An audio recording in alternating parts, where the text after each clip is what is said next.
Kenny Pickett is the only quarterback under contract right now. So we get to talk out today what Pittsburgh's going to do at the quarterback position in 2024 because there are going to be changes.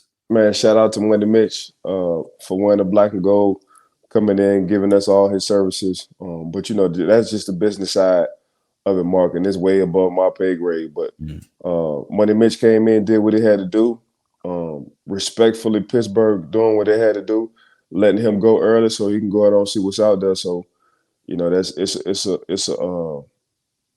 it's a win for Money Mitch, and I'm sure he understands. Like, don't hold me. If y'all gonna do something, go ahead and do it early. So, from a veteran side, yeah, it's a bittersweet situation, but at the same time, when you're doing something like this, what I mean by that is letting me go early, man. You give me opportunities to have choices on what I need to do. But big shout out to Money Mitch, man, for coming into the Pittsburgh Steelers and doing what he needed to do at the time he was up.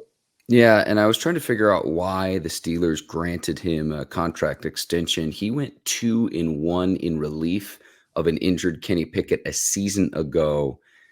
And so I've been saying this for several weeks now, Ike, where when he came in this past season and didn't get it done, and he was making $8 million, that's the 28th highest paid contract to a quarterback in the entire league.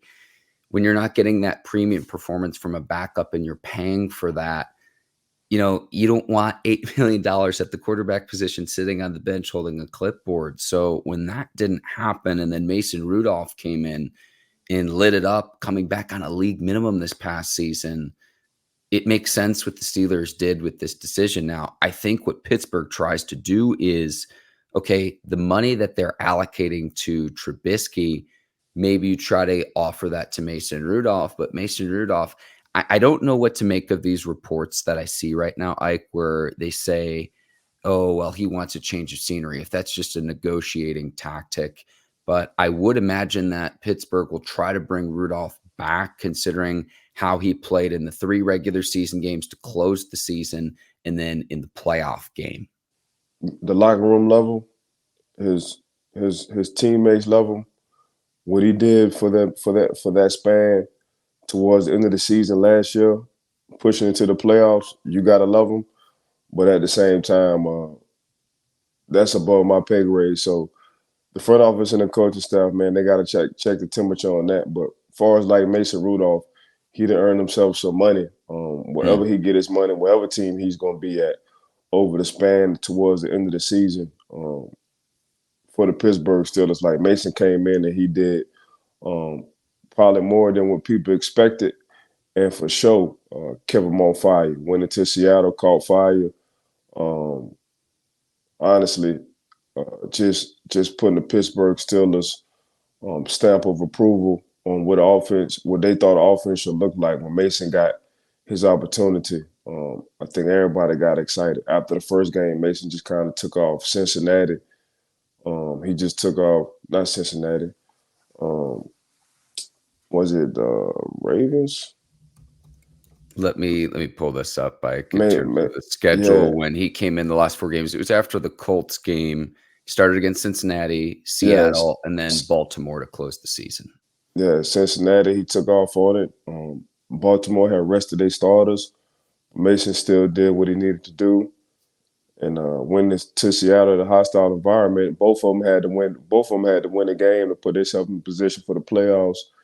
Took them all the way over to the West Coast in the hostile environment and won it. So Mason did exactly what he wanted to do, winning the Buffalo, and just kind of like, did what he needed to do. We just ran out of time and blew some chances, to be honest with you. Ike, you're burying the lead here. You always say, I think Mason Rudolph has earned himself some cheese. Yeah, he definitely earned himself some cheese. I don't know if we're gonna give him the cheese, but somebody gonna give him the cheese. I just know the locker room. Just looking at it from afar, the locker room and his teammates love him. And I think part of it too, Ike, is for what price, right? So I'm just gonna put this out there. It's just my opinion. Right. I'd offer him 2 years for $10 million total and kind of try to go from there. He'll probably want more. at the same time, I don't want to pay a premium for someone who's likely to be a backup. If he comes back to Pittsburgh, though, open competition between he and Kenny Pickett. Now, again, we can talk a lot about that. But if it's not Rudolph, then you're going to have to bring in someone to be the backup, because even if you're Kenny Pickett's biggest defender, and I don't think it went quite how he expected it to go in year 2, he hasn't stayed healthy. So he didn't do that as a rookie. He didn't stay healthy for the full season once he was the starter, and then this past season. So with Pickett, it's like 6 touchdowns, 4 interceptions, and I know that doesn't account for rushing totals. I get it. But there are quarterbacks in the league that have thrown 6 touchdown passes in a single game. So whoever you bring in, whether it's competition or whether you say, okay, we're rolling with Kenny Pickett as the starter, the backup role is going to be very, very important at the quarterback position. And the first name I look to, considering that you bring in Arthur Smith, is his familiarity with Ryan Tannehill, who's a free agent. So that's probably the first name that I look at it from a free agent standpoint, is if you're not able to bring Mason Rudolph back, that is a possibility for Pittsburgh. I mean, Mason just put himself in a good position. Overall in general, he put himself in position to make money. He put some hot tape out there. We'll see what OC Arthur Smith wants to do. Kenny is a good position right now because nobody's on the roster other than him officially when it come down to that quarterback position. And Mason had made himself some money on the way he played. If you listen to his exit interview, Mason was just like, man, I stopped having the jitters in the pocket. I've grown to sit and go through my progression in the pocket, and when I need to run, I run. And his wide receivers, the OCs at the time, he took command of all. Like Mason, just point blank period. Mason just won himself, made himself a lot of. I don't know. I ain't gonna say a lot of money, but now he has options and he has a good tape out there. Well, Ike, this is not overstated. He will make more than the league minimum this upcoming season. 100%. Yeah, 100%. So, and I mean, he told reporters that he was considering like commercial real estate after this season, and he gets his opportunity at the very end of the year and made the most of it.